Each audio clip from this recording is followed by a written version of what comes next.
In the name of Allah, the most gracious, the most merciful. All praises and thanks are due to Allah. Blessings and peace be upon His messenger. My dear students, we are going to start chapter 19, which is Dawn of Modern Physics. This chapter is divided into two divisions or two parts. In the first part, today we are going to discuss these topics. First of all, we will discuss inertial and non-inertial frames of references. Then we will discuss special theory of relativity and its results or its effects. Then we will discuss black body radiation, and finally we will discuss photoelectric effect or photoelectric effect से related anti-test stuff. So let's start with the introduction of modern physics. Students, हमारे पास modern physics का era जो था वो start हुआ था by the beginning of 20th century. 20th century से पहले वाला जो काम है उसको हम क्लासिकल फिजिक्स में काउंट करते हैं, और 20th सेंचुरी से ऑनवर्ड जो हमारे पास काम है उस वाले सारे के सारे फिजिक्स के अंदर जो वर्क है उसको हम मॉडर्न फिजिक्स में काउंट करते हैं। Modern physics is based on the theory of relativity and quantum theory. This can be an MCQ. Then हमारे पास है क्लासिकल फिजिक्स की अगर बात की जाए तो क्लासिकल फिजिक्स जो है वो न्यूटन लॉज और 20th सेंचुरी से पहले वाला जो फ्रेमवर्क था क्लासिकल फिजिक्स उस वाले फ्रेमवर्क के ऊपर बेस्ड थी।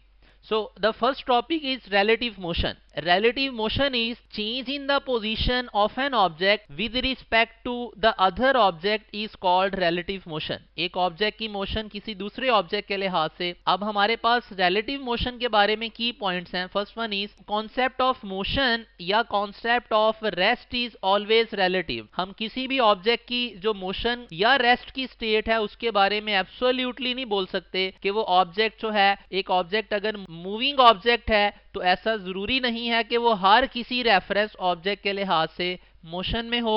सिमिलरली अगर एक ऑब्जेक्ट रेस्ट की स्टेट में है किसी ऑब्जेक्ट के लिहाज से तो ऐसा जरूरी नहीं है किसी अदर रेफरेंस के लिहाज से भी वो ऑब्जेक्ट जो है स्टेट ऑफ रेस्ट में हो। तो इट मीन्स के कॉन्सेप्ट ऑफ मोशन या कॉन्सेप्ट ऑफ रेस्ट जो है इट इज प्योरली रिलेटिव।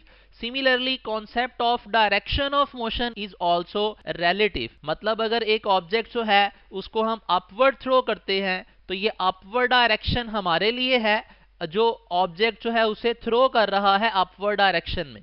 लेकिन अगर कोई पर्सन जो है diametrically opposite side of the earth से उसको ऑब्जर्व करे, फॉर एग्जांपल ये मेरे पास अर्थ है, यहां से एक ऑब्जेक्ट को मैं अपवर्ड थ्रो करता हूं तो यहां पर जो ऑब्जर्वर होगा उसके लिए डायरेक्शन जो है वो अपवर्ड होगी। लेकिन अगर कोई ऑब्जर्वर यहां से ऑब्जर्व कर रहा है इस वाले ऑब्जेक्ट की जो मोशन है तो उसके लिए मोशन अपवर्ड नहीं बल्कि डाउनवर्ड होगी। तो इट मीन्स के मोशन, जैसे कॉन्सेप्ट ऑफ मोशन जो है वो रिलेटिव है, just like that concept of direction of motion भी रिलेटिव है। नेक्स्ट हमारे पास है frame of reference. Student, any coordinate system relative to which measurements are taken is called frame of reference। आसान अल्फाज में फ्रेम ऑफ रेफरेंस वो reference object है जिसके लिहाज से हम किसी ऑब्जेक्ट की दूसरे ऑब्जेक्ट की स्टेट को डिस्क्राइब कर रहे हैं या किसी दूसरे ऑब्जेक्ट की किसी वेलोसिटी की वैल्यू मेजर कर रहे हैं या डिस्प्लेसमेंट की वैल्यू या कोई भी उसका पैरामीटर। अब फ्रेम ऑफ रेफरेंस की दो टाइप्स हैं हमारे पास। First one is inertial frame,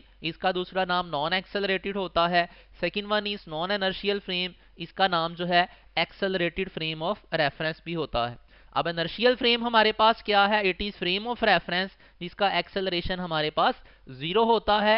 अब एक्सेलरेशन 0 होने से मुराद या तो वो फ्रेम ऑफ रेफरेंस रेस्ट की स्टेट में है या वो मूव कर रहा है विद कांस्टेंट वेलोसिटी। इन दोनों केसेस में उस फ्रेम ऑफ रेफरेंस का एक्सेलरेशन 0 और उसको हम बोलेंगे इनर्शियल फ्रेम या नॉन एक्सेलरेटेड फ्रेम क्योंकि उसका एक्सेलरेशन 0 है। इनर्शियल फ्रेम के बारे में नेक्स्ट हमारे पास पॉइंट है, it is all the laws of physics are valid in this frame of reference. जो हम क्लासिकल फिजिक्स में सारे के सारे लॉज पढ़ते हैं वो एज इट इज अपनी फॉर्म में जो है वो इनर्शियल फ्रेम में एप्लीकेबल होते हैं, उनमें कोई मॉडिफिकेशन नहीं करना पड़ती। नेक्स्ट हमारे पास अगर एग्जांपल की बात की जाए तो लूजली स्पीकिंग अर्थ का जो है एक्सेलरेशन वो इंतहाई स्मॉल होता है, तो अर्थ को हम लूजली स्पीकिंग जो है वो inertial frame of reference count करते हैं। सिमिलरली अगर एक कार मूव कर रही है with constant velocity on the road तो वो कार भी इनर्शियल फ्रेम ऑफ रेफरेंस के तौर पे सर्व कर सकती है। सिमिलरली कोई भी ऑब्जेक्ट जो हमारे पास एक्सेलरेशन जिसका 0 है वो हमारे पास सर्व कर सकता है as inertial frame of reference. Next अगर नॉन इनर्शियल फ्रेम की बात की जाए तो ऐसा फ्रेम ऑफ रेफरेंस जिसका एक्सेलरेशन जो है वो नॉन जीरो होगा, यही वजह है कि इसको एक्सेलरेटेड फ्रेम भी बोला जाता है। अब इस फ्रेम ऑफ रेफरेंस में अगर लॉज ऑफ फिजिक्स हम अप्लाई करना चाहें तो उनके अंदर मॉडिफिकेशन करना पड़ती है। नॉन इनर्शियल फ्रेम की अगर एग्जांपल की बात की जाए तो याद रखिएगा स्टूडेंट्स, स्ट्रिक्टली स्पीकिंग हमारे पास अर्थ जो है उसका एक्सेलरेशन चूंकि है कुछ ना कुछ उसकी वैल्यू मौजूद है। अर्थ जो है सूरज के गिर्द बेसिकली ऑर्बिटल मोशन करती है और अपनी एक्सिस के गिर्द स्पिन मोशन जो है अर्थ परफॉर्म कर रही है, तो उसका कुछ ना कुछ एक्सेलरेशन एसोसिएटेड होता है with these motions.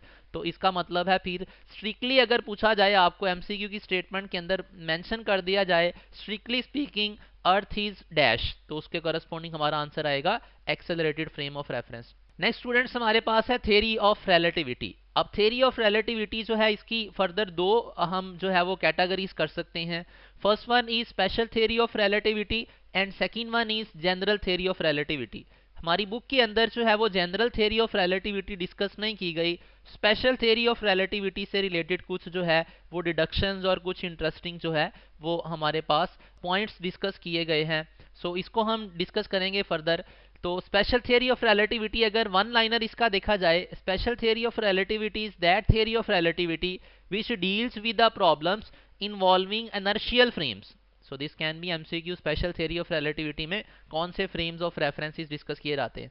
General theory of relativity में हम वो वाले फ्रेम्स ऑफ रेफरेंसेस डिस्कस करेंगे जिनको हमने नॉन इनर्शियल या एक्सेलरेटेड फ्रेम बोला था। अब स्पेशल थ्योरी ऑफ रिलेटिविटी जो है इसके दो पोस्टुलेट्स हैं।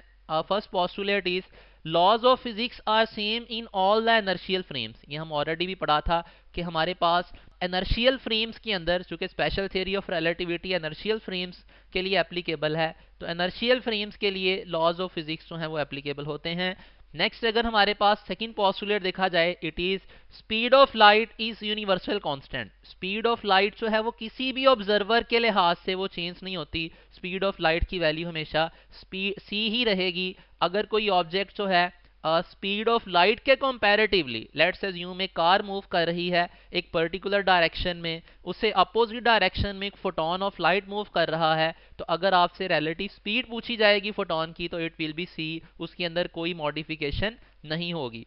हाँ अलबत्ता अगर दो ऑब्जेक्ट्स हमारे पास, दो कार्स मूव कर रही हैं, one is moving rightward with velocity va and second one is moving leftward with velocity vb, तो इस केस में हमारे पास relative velocity दोनों velocities को ऐड करके आएगी। और अगर दोनों बॉडी सेम डायरेक्शन में मूव करें तो उस केस में relative velocity जो है वो दोनों का डिफरेंस लेके आएगी। बहरहाल ये वाली चीज जो है स्पीड ऑफ लाइट के लिए नहीं होती। स्पीड ऑफ लाइट के केस में उसकी वैल्यू हमेशा सी ही रहेगी, दैट इज यूनिवर्सल कांस्टेंट। अब बात कर लेते हैं results of special theory of relativity. First of all students हमारे पास है time dilation. Special theory of relativity कहती है कि टाइम जो है वो एब्सोल्यूट क्वांटिटी नहीं है, टाइम जो है उसकी वैल्यू को हम स्ट्रेच कर सकते हैं। It says time is not an absolute quantity, it can be dilated. Dilated का मतलब यहाँ पे स्ट्रेच्ड ही है। It can be dilated by moving at very high speeds. तो स्पेशल थ्योरी ऑफ रिलेटिविटी के अकॉर्डिंग जो टाइम डायलेशन का formula बनाया गया था, that formula was t is equals to t naught square over square root 1 minus v square over c square। अब इसमें t naught हमारे पास प्रॉपर टाइम है और t क्या है, it is time measured by moving observer. अब अगर इस वाले फॉर्मूले से रिलेटेड हम प्रॉब्लम्स को डिस्कस करें तो first type of problem can be, हमें स्टेटमेंट के अंदर जो है वो speed of observer in terms of speed of light की वैल्यू दे सकता है और हमें पूछ सकता है कि बताओ what is the time, value of time in terms of proper time.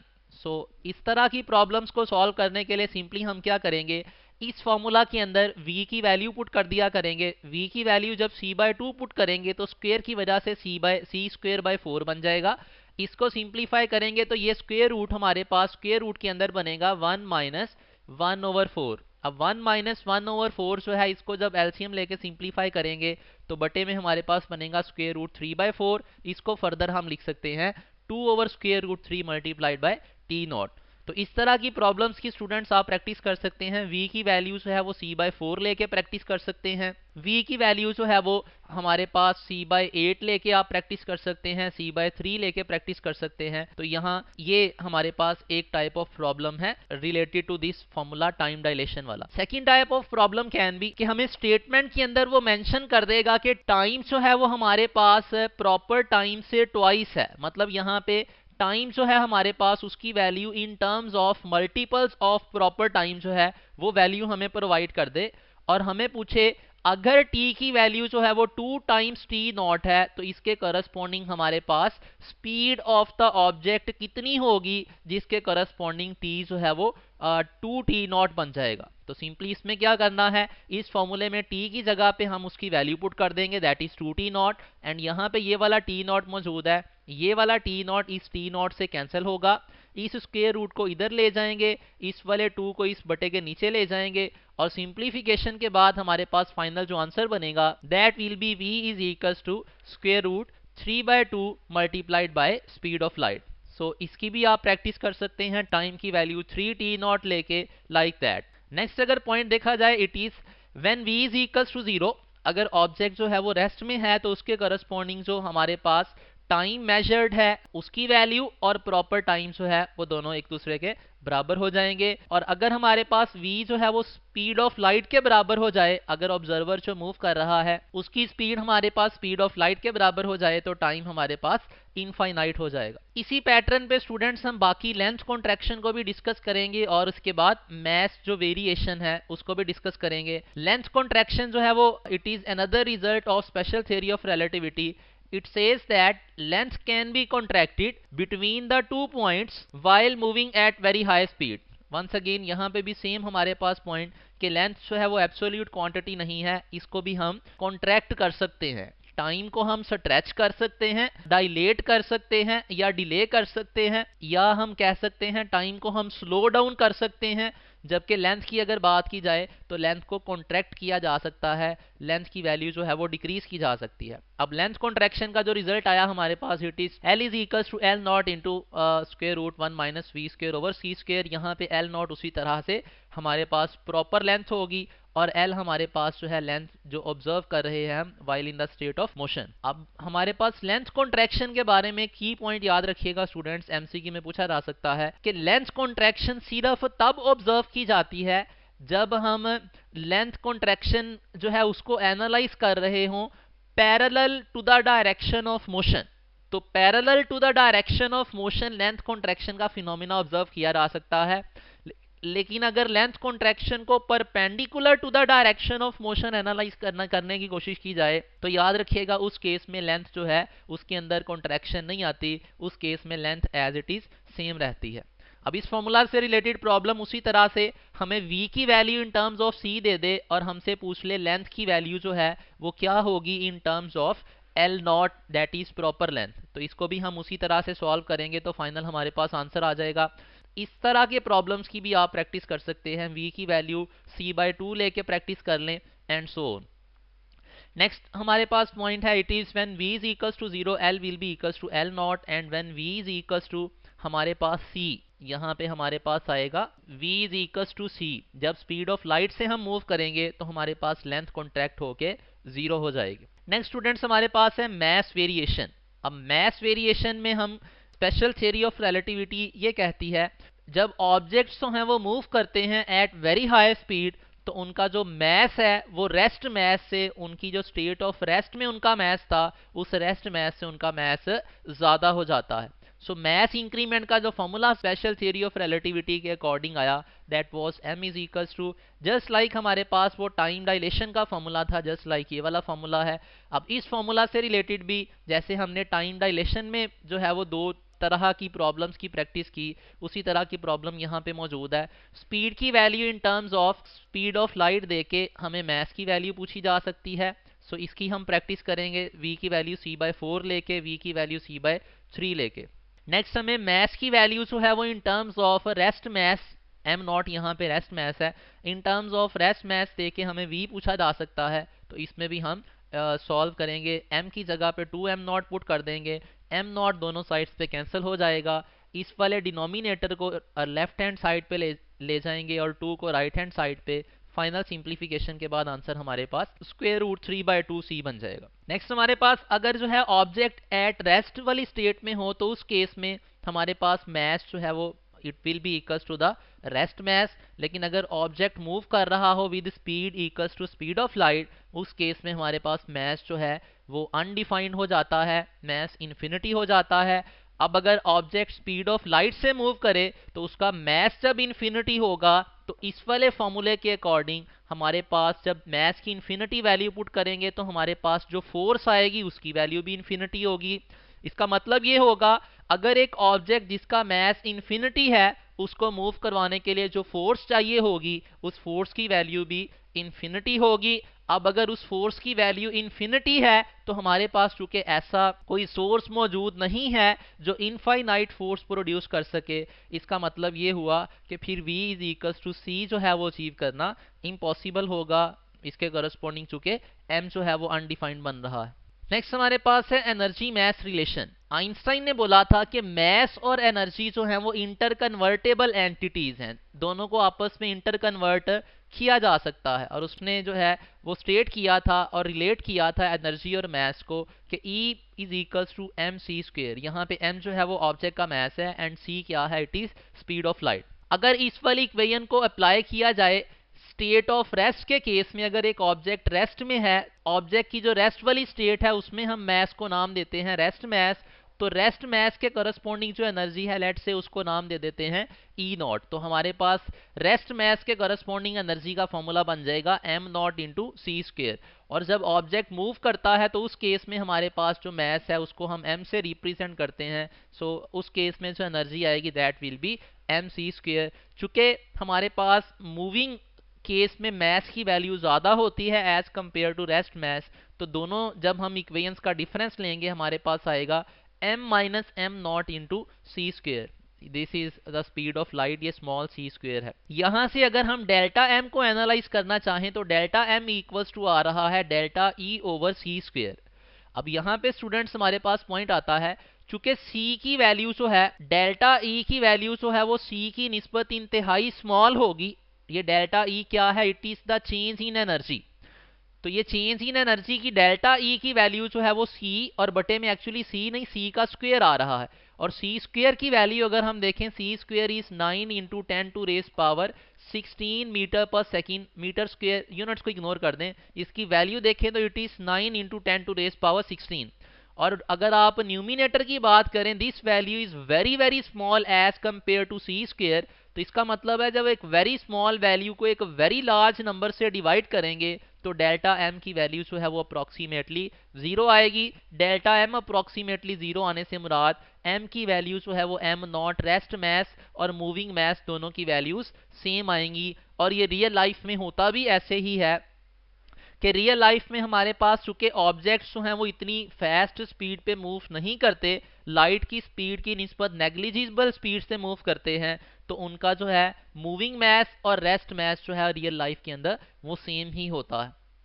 लेकिन यही वाले फिनोमिना जो हैं वो रेस्ट मैस और मूविंग मैस के अंदर जो डिफरेंस वाला फिनोमिना है, ये वाला फिनोमिना और energy mass inter convertible entities वाली ये वाली सारी की सारी चीज़ें जब हम माइक्रोस्कोपिक लेवल पे डिस्कस करते हैं, जब हम न्यूक्लियर फिजिक्स के अंदर जाके इनको डिस्कस करते हैं, तो वहाँ पे ये वाली चीज़ें अपना रोल प्ले करती हैं। वहाँ पे रेस्ट मैस और मूविंग मैसेज के अंदर डिफरेंस, और उसके बाद फिर हम रेडियो एक्टिविटी के अंदर यही वाली equation E is equals to mc² mass defect और बाइंडिंग एनर्जी वाले आर्टिकल्स के अंदर यूज करके उन सारे के सारे प्रोसेसेस और मैकेनिज्म्स और जो फिनोमेना है उनकी एक्सप्लेनेशन करते हैं। नेक्स्ट हमारे पास पॉइंट है नेवस्टार नेविगेशन। तो स्टूडेंट्स इसके बारे में एक दो MCQ है। Navstar navigation system uses the result of special theory of relativity and measures the speed with accuracy of about 2 centimetre per second. Without relativity effects इसकी जो है हमारे पास एक्यूरेसी 20 सेंटीमीटर पर सेकेंड थी। Also location of aircraft with the accuracy of 50 meter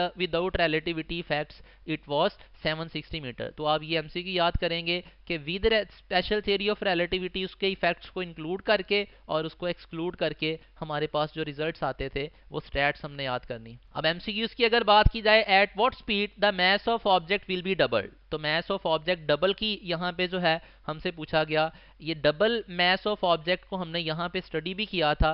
मास की value double तब हुई थी जब v की वैल्यू जो है it was square root 3/2 multiplied by c। अब स्क्वायर रूट 3/2 की अगर बात की जाए तो स्क्वायर रूट 3 बराबर होता है 1.73। इसको जब 2 पे डिवाइड करेंगे तो हमारे पास आंसर आएगा 0.87 और साथ में c जब मल्टीप्लाई होगा तो ऑटोमेटिकली हमारे पास आंसर बन जाएगा 0.87 c। नेक्स्ट स्टूडेंट्स हमारे पास क्वेश्चन है, the proper length of a space vehicle is L0। According to an observer on the earth, the length of the spaceship is 25% of its proper length। Students उसने हमें length contracted है उसकी value बोला है, proper length का 25% है। It means के हमें जो गिवन है that is L is equals to L0/4। अब हमसे पूछा गया है the speed of the spacecraft according to the observer on the earth. तो ये स्टूडेंट्स हमने स्पीड v की वैल्यू मालूम करनी है। तो सिंपली जैसे हमने प्रैक्टिस प्रीवियसली की थी, L is equals to L0 into square root 1 minus v square over c square.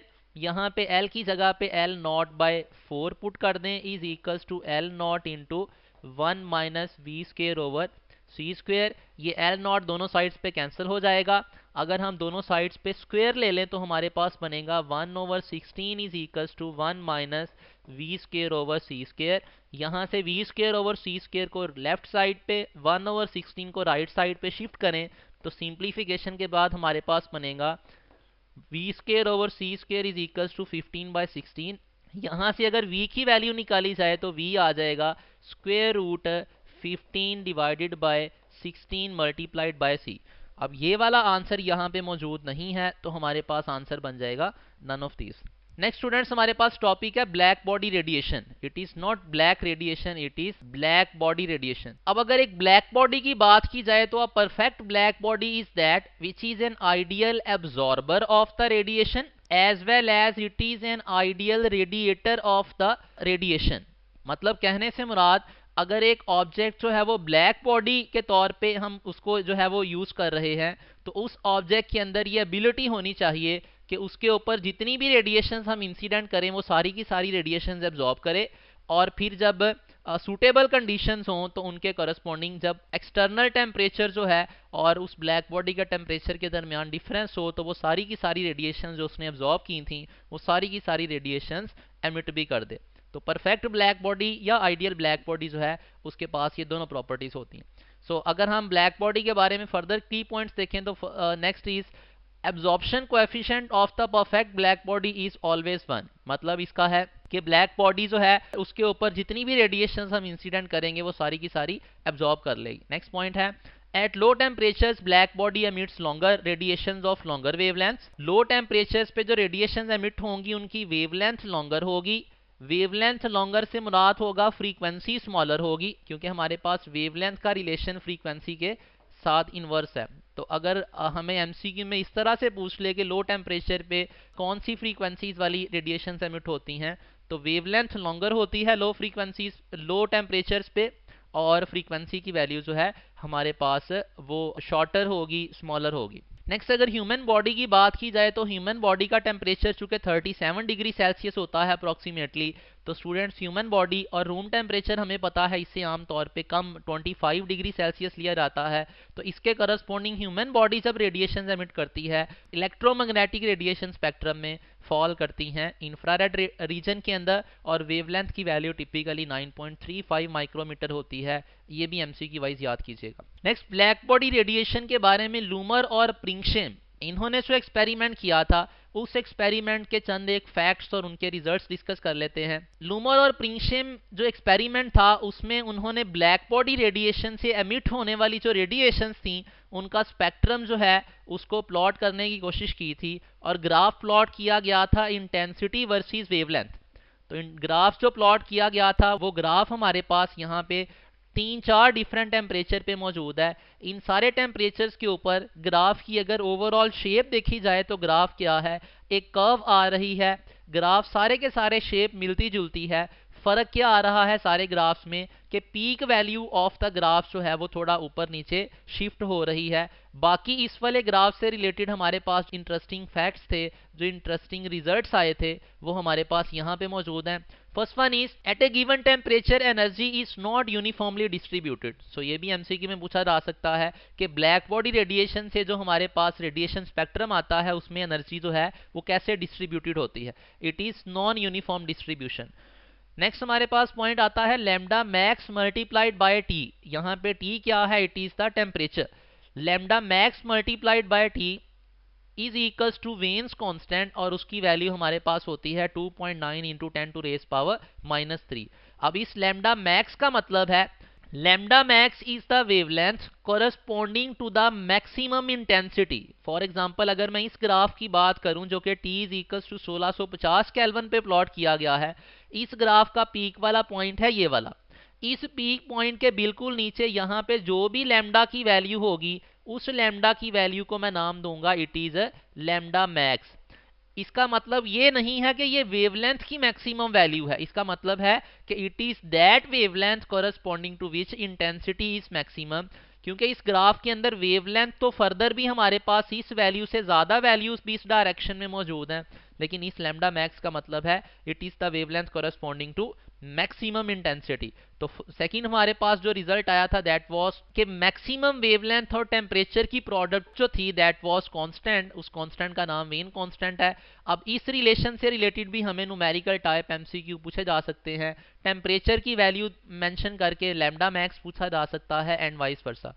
Next हमारे पास जो फैक्ट आया था, जो हमारे पास डिडक्शन थी इस ग्राफ से, that was intensity is directly proportional to lambda up to lambda max. Intensity और लैम्डा जो था, वेवलेंथ बढ़ने से इंटेंसिटी जो थी वो बढ़ रही थी। ये कब तक ये वाला रिलेशन होल्ड करता था, लैम्डा मैक्स तक।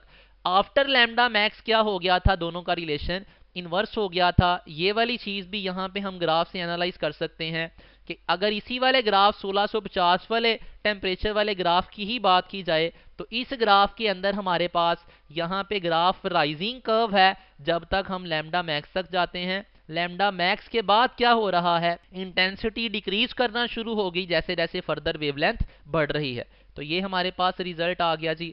नेक्स्ट हमारे पास है एरिया अंडर द कर्व। अगर यही इंटेंसिटी डिस्ट्रीब्यूशन डायग्राम में एरिया अंडर द कर्व की बात की जाए तो स्टूडेंट्स याद रखिएगा, एरिया अंडर द कर्व हमारे पास रिप्रेजेंट करता है energy per unit time per unit area.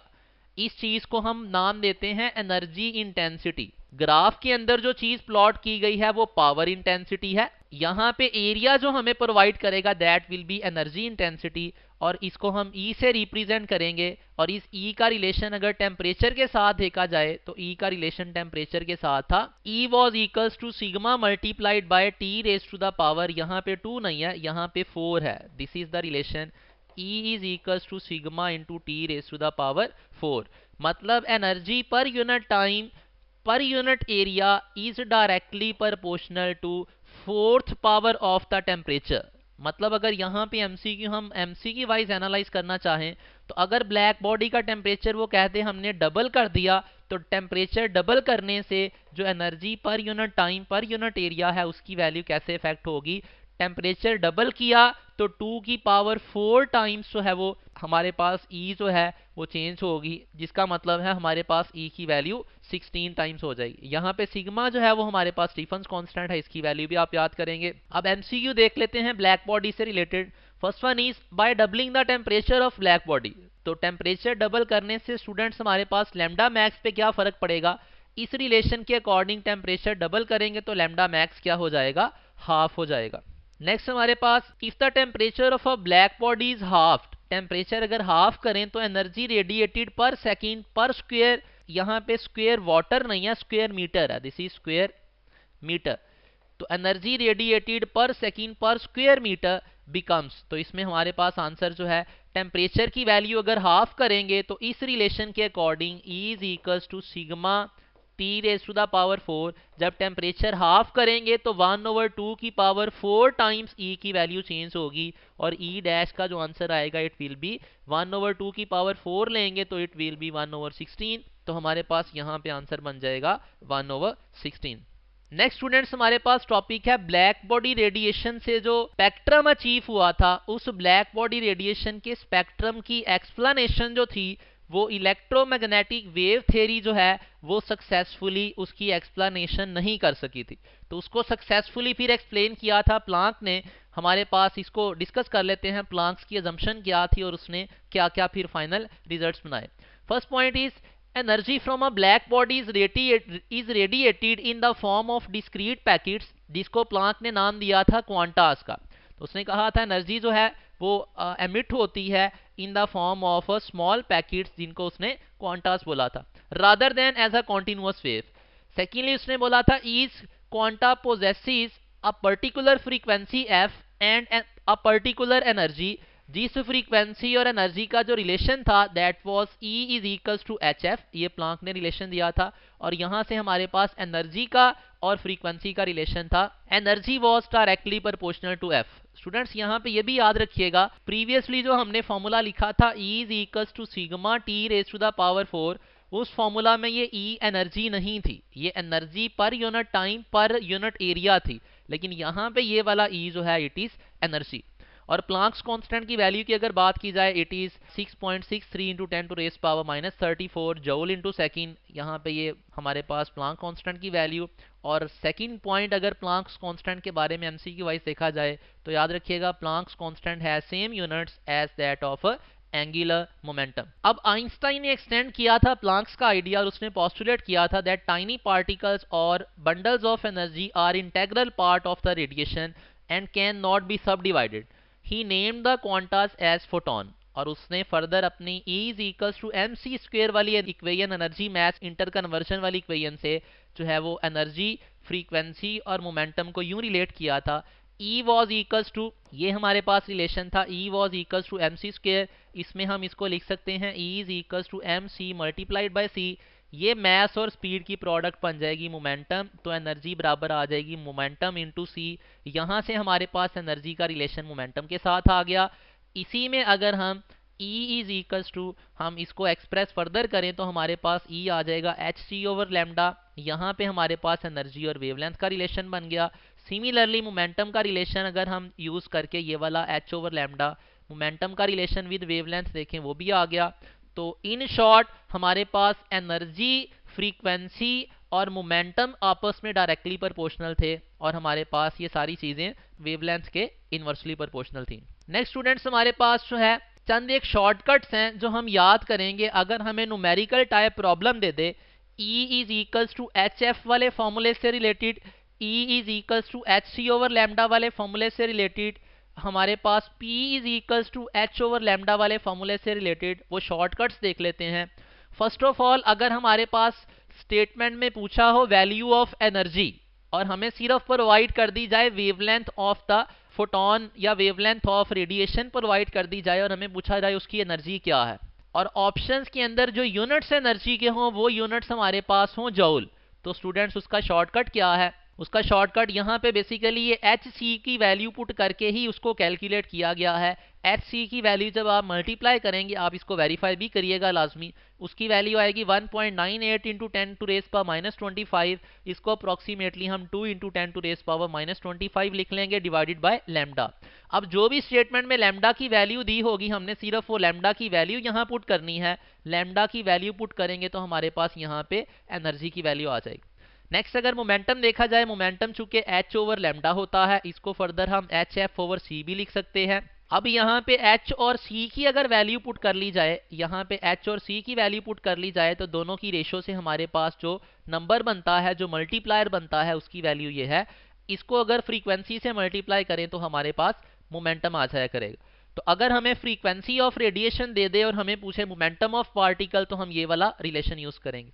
Next, अगर वेवलेंथ की वैल्यू दी हो और एनर्जी पूछी हो इन इलेक्ट्रॉन वोल्ट्स, हमें एनर्जी का जो आंसर पूछा गया है वो जूल वाले यूनिट में नहीं है, बल्कि सारी ऑप्शंस के अंदर एनर्जी मौजूद है, उसका आंसर मौजूद है इलेक्ट्रॉन वोल्ट के अंदर। तो स्टूडेंट्स इस केस में हम क्या करेंगे, वही वाला एच सी ओवर लैम्डा वाला रिलेशन यूज करेंगे, सिर्फ उसमें फर्क क्या आएगा, एच सी ओवर लैम्डा में बटे में हम पुट कर देंगे 1.6 इंटू 10⁻⁻19।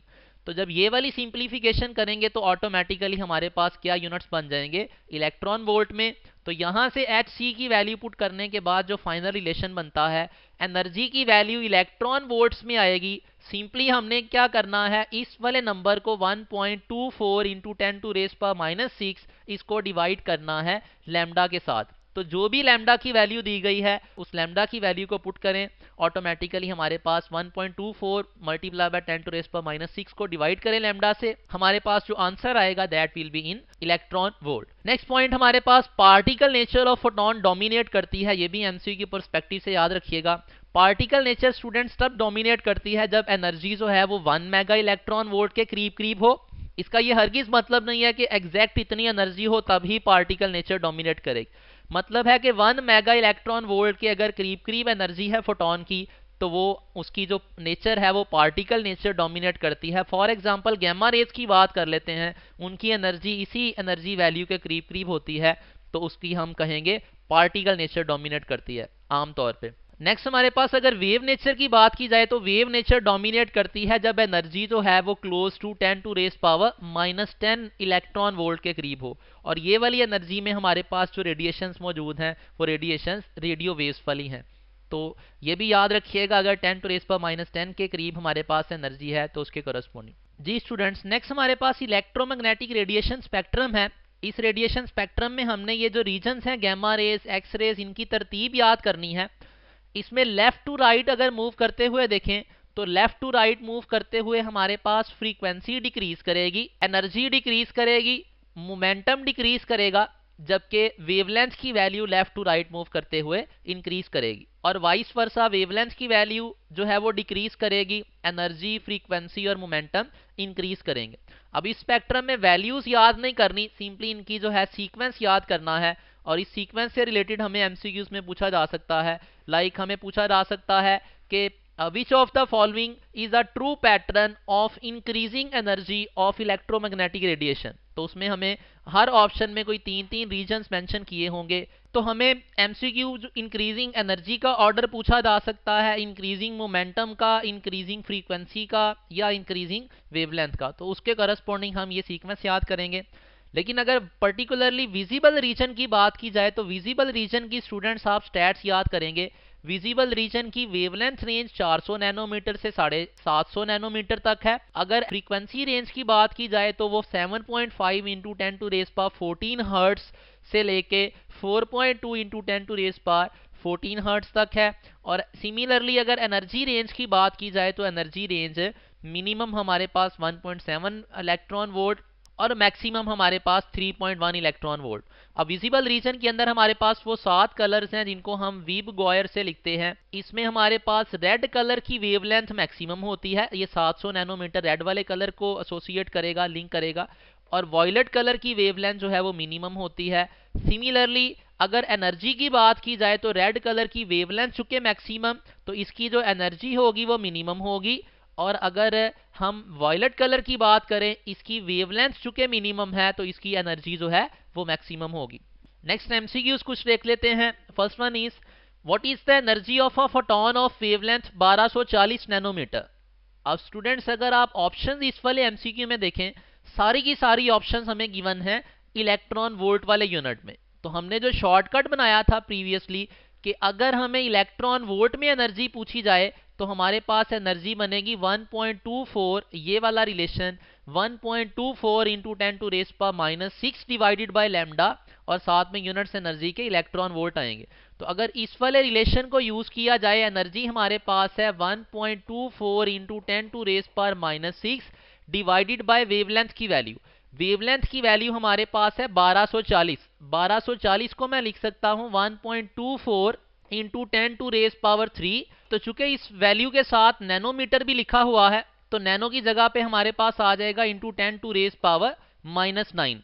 अब अगर हम इसको सिंप्लीफाई करें 1.24 और 1.24 कैंसिल हो जाएंगे, हमारे पास 10 टू रेज पावर्स को अगर सिंप्लीफाई किया जाए, ये दोनों मिलके बना देंगी 10 टू रेज पावर -6।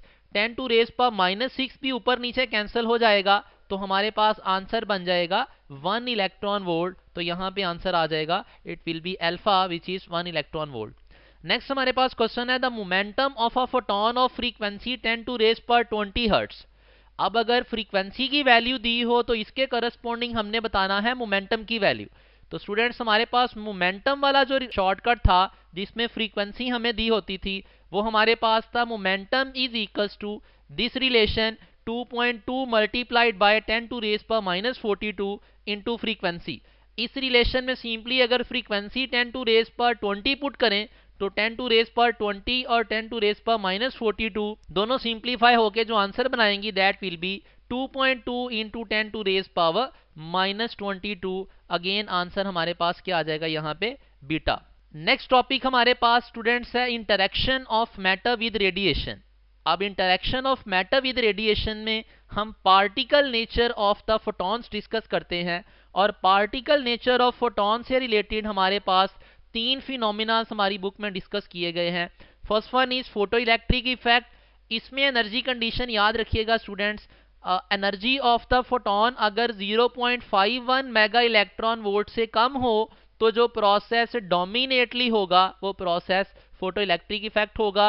अगर एनर्जी ऑफ द फोटोन जो है 0.51 मेगा इलेक्ट्रॉन वोल्ट और 1.02 मेगा इलेक्ट्रॉन वोल्ट के दरमियान में हो तो हमारे पास जो प्रोसेस ज़्यादा होने के चांसेस हैं वो हमारे पास कॉम्पटन इफेक्ट है।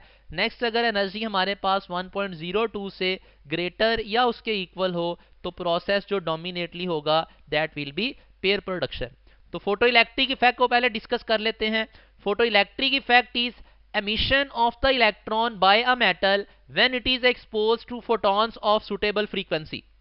तो यहाँ पे जो सुटेबल फ्रीक्वेंसी हमें जरूरी होती है इसके करस्पॉन्डिंग बेसिकली हम बाद में जाके टर्म डिफाइन करेंगे वर्क फंक्शन। वो वर्क फंक्शन से ज्यादा एनर्जी होनी चाहिए और वर्क फंक्शन के करस्पॉन्डिंग जो फ्रीक्वेंसी को नाम देंगे वो थ्रेशोल्ड फ्रीक्वेंसी होगी। तो अगर इंसिडेंट फोटोन की एनर्जी जो है वो वर्क फंक्शन से ज्यादा और सिमिलरली उसकी फ्रीक्वेंसी थ्रेशोल्ड फ्रीक्वेंसी से ज्यादा होगी तो उसके करस्पॉन्डिंग हमारे पास फोटो इलेक्ट्रिक इफेक्ट और फोटो इलेक्ट्रिक करंट भी फर्दर जो है फ्लो करेगा।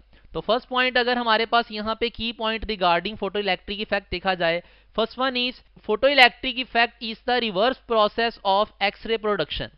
सेकेंड पॉइंट हमारे पास फोटो इलेक्ट्रिक इफेक्ट जो है इसकी एक्सप्लेनेशन जो है it is on the basis of quantum theory rather than electromagnetic wave theory।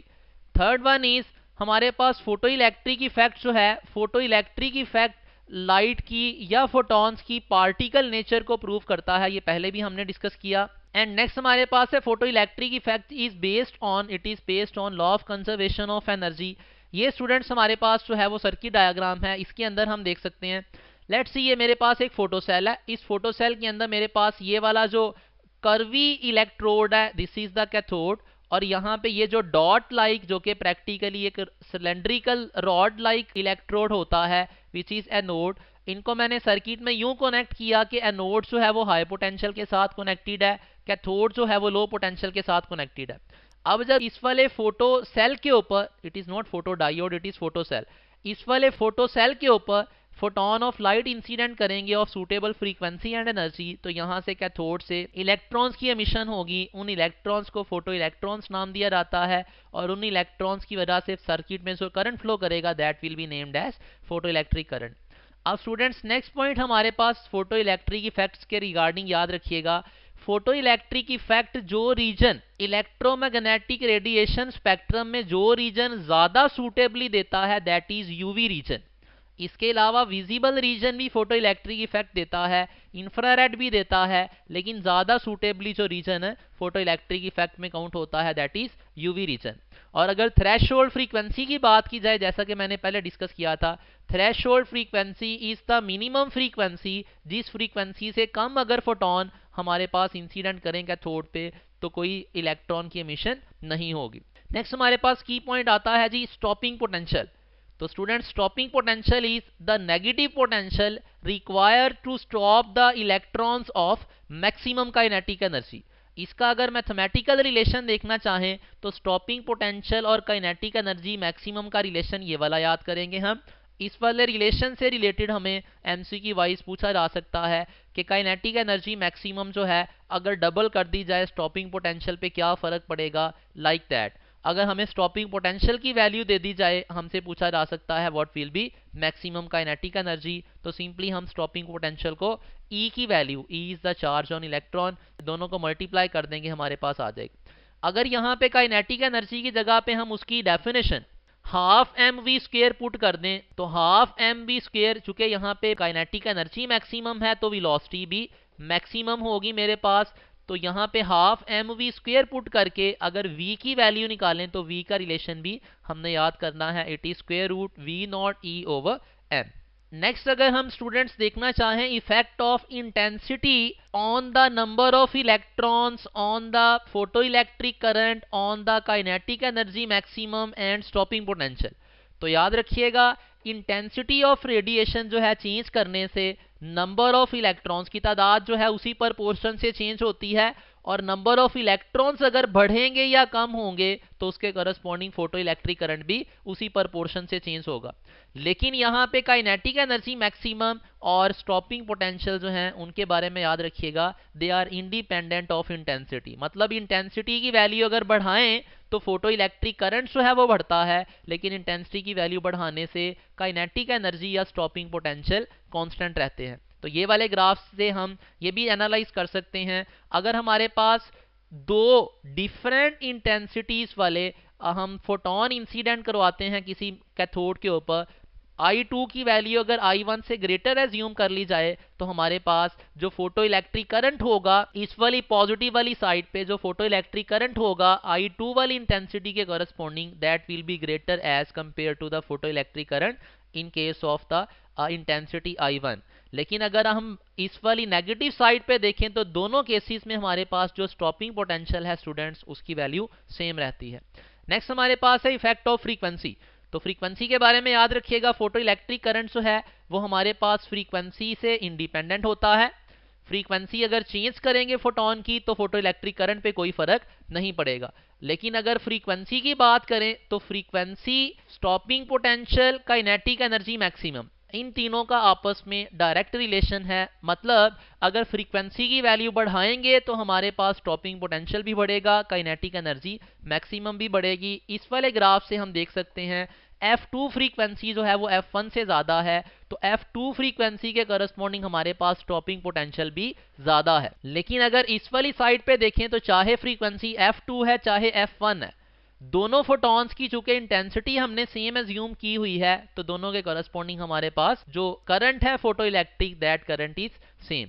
तो यहाँ पे हमारे पास ये वाला ग्राफ भी हम याद रखेंगे, अगर हमारे पास photoelectric current versus frequency का ग्राफ वो पूछ ले तो that will be a straight line जो कि फ्रीक्वेंसी एक्सिस के पैरेलल होगी।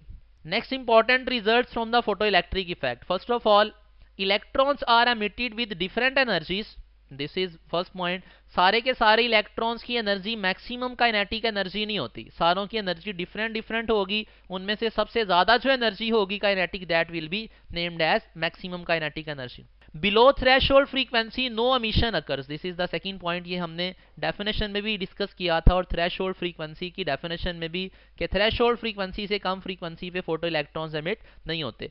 नेक्स्ट हमारे पास electrons are emitted instantaneously, the intensity only determines their number. अब स्टूडेंट्स हमारे पास यहाँ पे एक और ग्राफ, ये भी याद रखिएगा, it is the graph between kinetic energy maximum and the frequency. तो चूंकि काइनेटिक एनर्जी मैक्सिमम और फ्रीक्वेंसी का रिलेशन जो है वो हमारे पास डायरेक्ट होता है, तो ग्राफ हमारे पास जो है वो एक स्ट्रेट लाइन आ रही है। लेकिन इस स्ट्रेट लाइन का एक्स और वाई इंटरसेप्ट जो है वो याद रखिएगा, इस स्ट्रेट लाइन का एक्स इंटरसेप्ट जो होता है वो थ्रेशोल्ड फ्रीक्वेंसी की वैल्यू देता है। ये भी एमसीक्यू में ग्राफ दे के यहाँ पे कोई ना कोई वैल्यू मेंशन करके पूछ सकता है, थ्रेशोल्ड फ्रीक्वेंसी बताएं।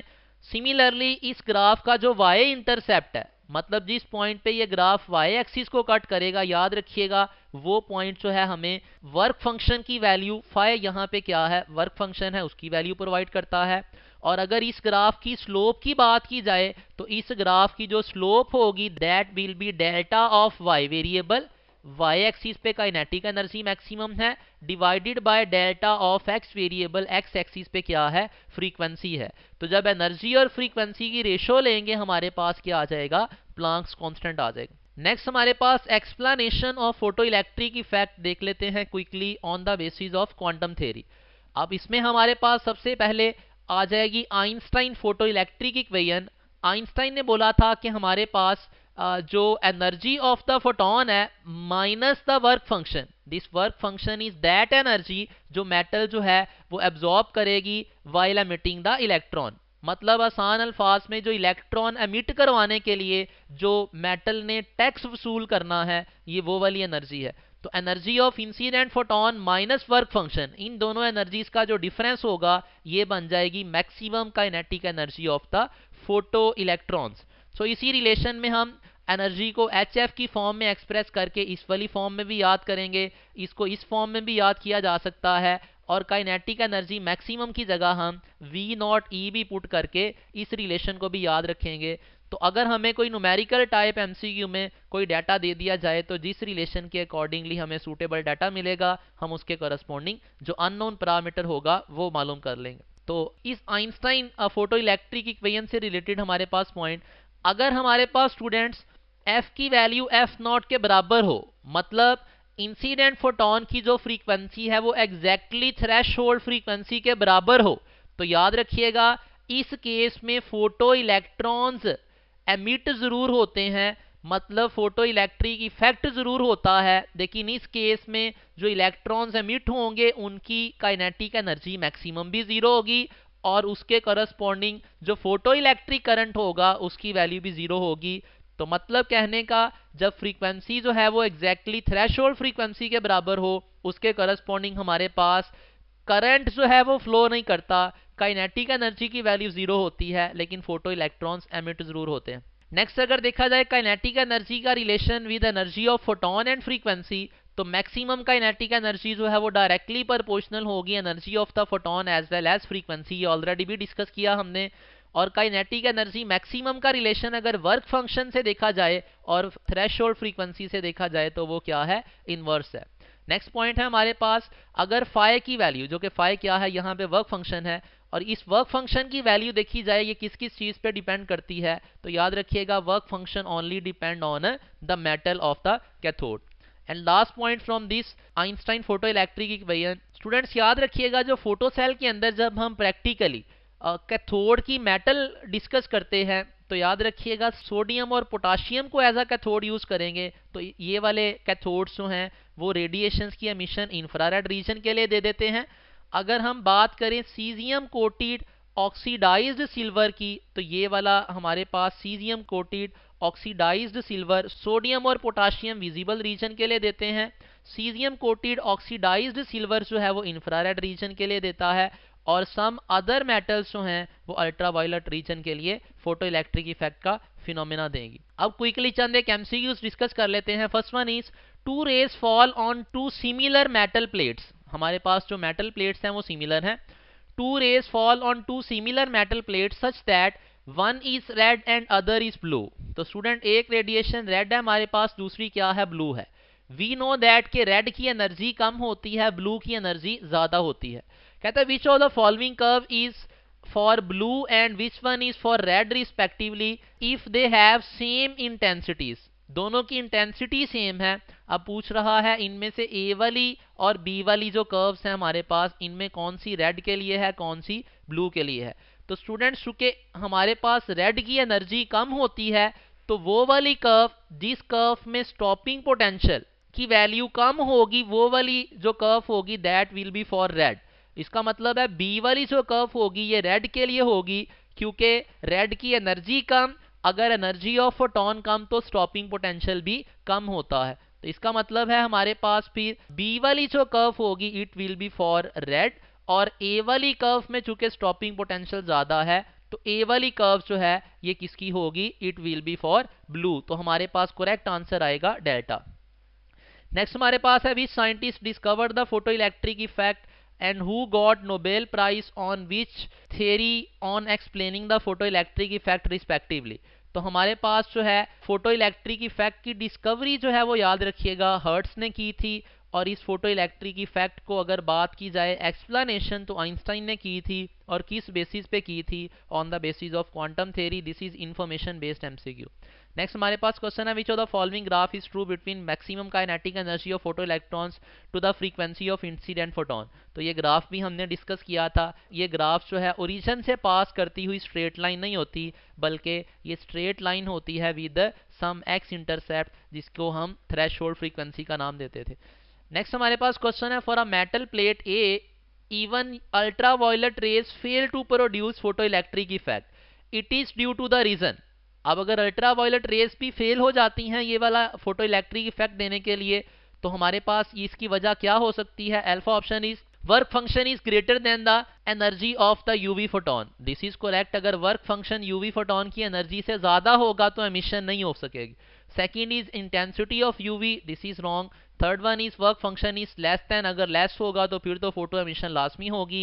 And fourth one is frequency of UV photon is greater than the threshold frequency, अगर ऐसा भी होगा फिर भी एमिशन होगी, तो इसका मतलब correct answer only is alpha.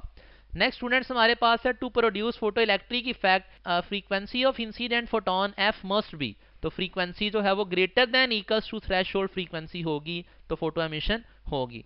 Next हमारे पास है two rays fall on two similar metal plates such that one is red. ये हम ऑलरेडी भी डिस्कस कर चुके हैं, ये स्टूडेंट्स रिपीट हो गया है, तो इसका आंसर हमारे पास क्या आएगा, it will be delta. So that is all from this lecture. Thank you very much, and for further practice please consult step practice book.